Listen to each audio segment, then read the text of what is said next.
All right, so I'm going to bring Dennis back up. Please welcome him back. Here he is. Thank you, everybody. So I made a few notes because I kind of go down the meander and I lose track, so I just got this to keep me on track a little bit. But it's interesting, we're standing in front of a building that I worked in for a fair while. I did intensive care there for 5 odd years, on and off, maybe 6 years. Did drug addiction stuff there. I did acute mental health things there. And when you're in the middle of the system, you can see the problems, you start to try to do something about them, and unfortunately, this whole setup where the training comes from, it is a cult training system.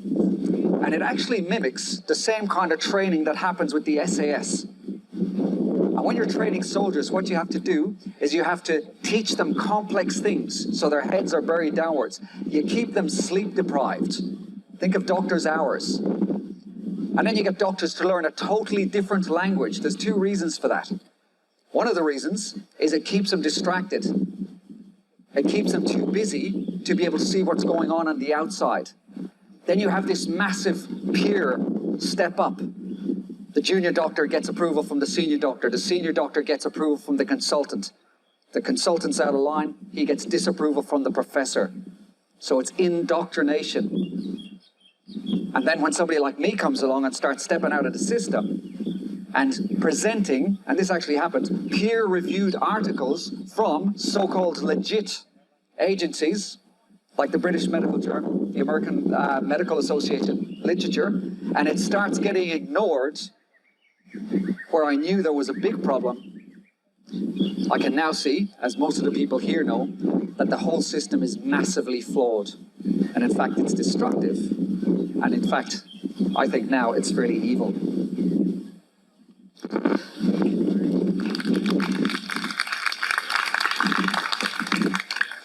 So as I said before, I'm a proud ex-nurse, I'm unregistered.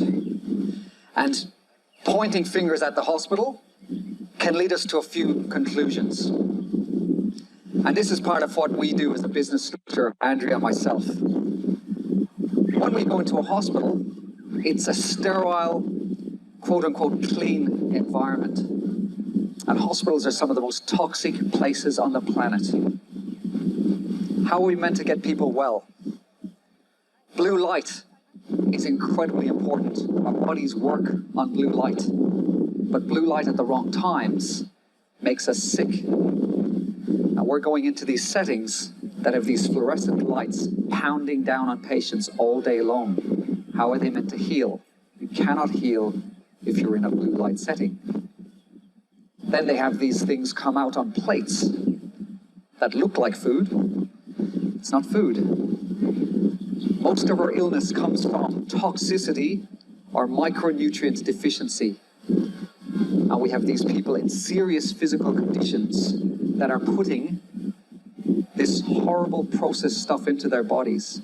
This stuff causes illness, and the hospitals are giving it to them. There's something wrong with the system. And just to reiterate what Andrea said, when people see us in our clinic, I'm not like this, I'm not dropping truth bombs about, lizards eating babies down tunnels, okay? Whatever you think of that, okay? So we actually do approach things from, the side that most people are stuck in, and we gently take them along their journey towards fixing their health. So I'm glad Andrea clarified that. But listen, I'm going to see if Austin's around anywhere, which he is, and he can probably compare a little bit better than myself. But listen, honestly, just listen to Andrea just there, with just speaking from that place of love, really influences my kind of, I guess, more assertive male energy. And it kind of also does make me think about how important that dynamic between males and females are. We're not against each other. Men, yes, sorry ladies, we are better than women. But women, you guys are also better than men. Okay, and when we align those beautiful energies together, that's where we get our power coming from. And that's another thing that is getting attacked. Men can be women, women can be men. This overlap of gender, it's horrific. And we need people to start speaking out about it. I'm a white male. God damn it, I'm proud. God damn, I'm proud. And holy cow, talk about a strong woman in my colleague Andrea. She inspires me. So well done. We need people stepping into their femininity as well. and we need to be working together, or we need to be calling bullshit on this narrative that we're being given.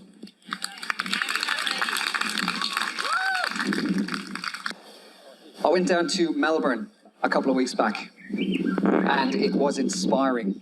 There was about 68 people, mostly from health, and a few book authors, a few really prominent people. And I came back up with a little bit of energy to know that there's people behind the scenes doing incredible work everywhere all around the country. And these people have big followings. There's a lot happening that we are not aware of, that we don't know about. The reason I throw this in at this stage is it's very easy to realize that we are getting caught up in a war. We're in a war. But part of the way of losing that war is if we drop down into negative thinking. So we become aware of the problems around us. We know we can fight, but we have to stand in our truth. We have to be strong, but we have to be positive also. And even though we know that people are against us, unwittingly in a cult, one of the best ways to fight back is with love and gratitude.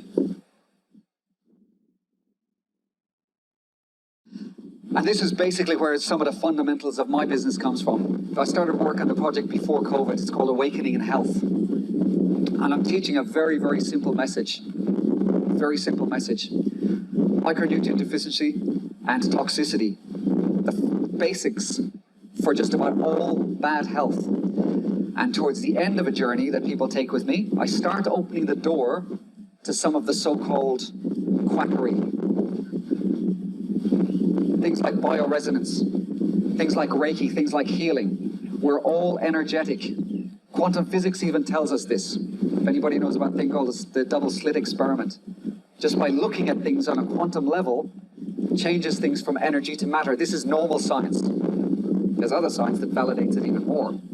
So our thoughts and our observations are very, very important. How we're looking at ourselves, how we're looking at those around us. What are we projecting? We're changing things at an atomic level.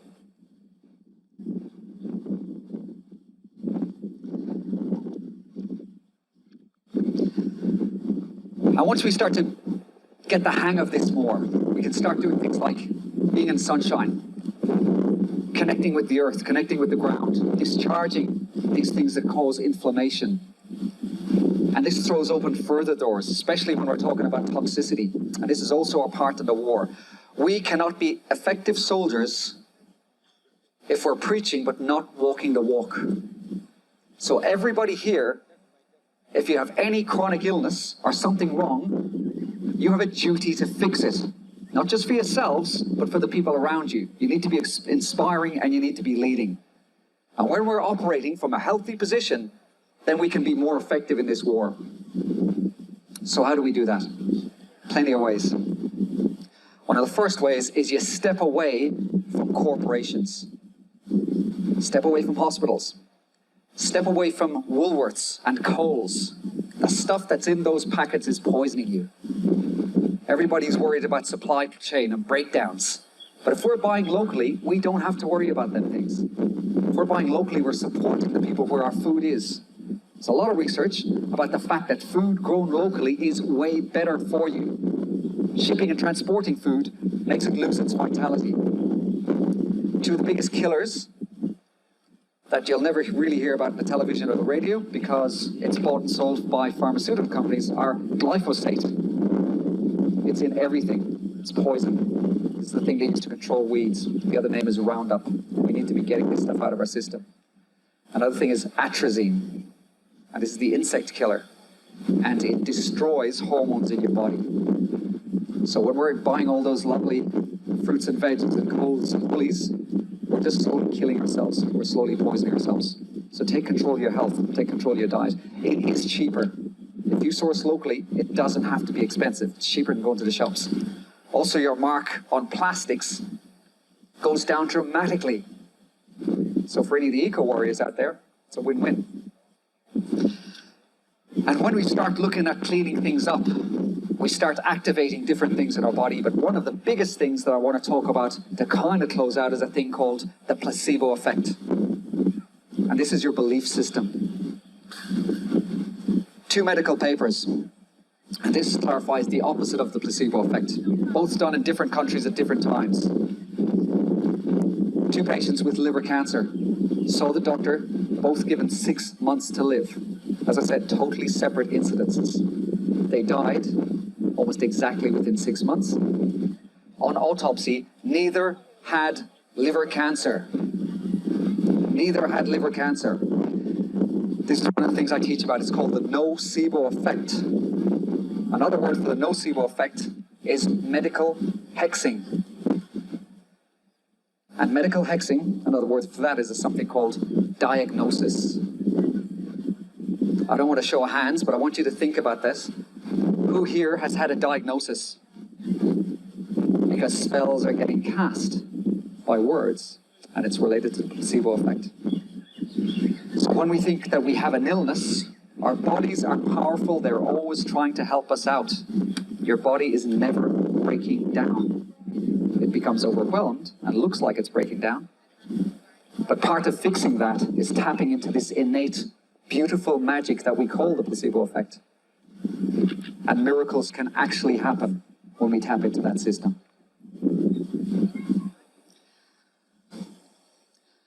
So we're going to wrap it up. Quick summary. We've all got a responsibility, not only for ourselves, but for the world and to our families. One of the best ways we can fight back is to sit in gratitude and love. And in gratitude and love comes our strength and power. Thank you.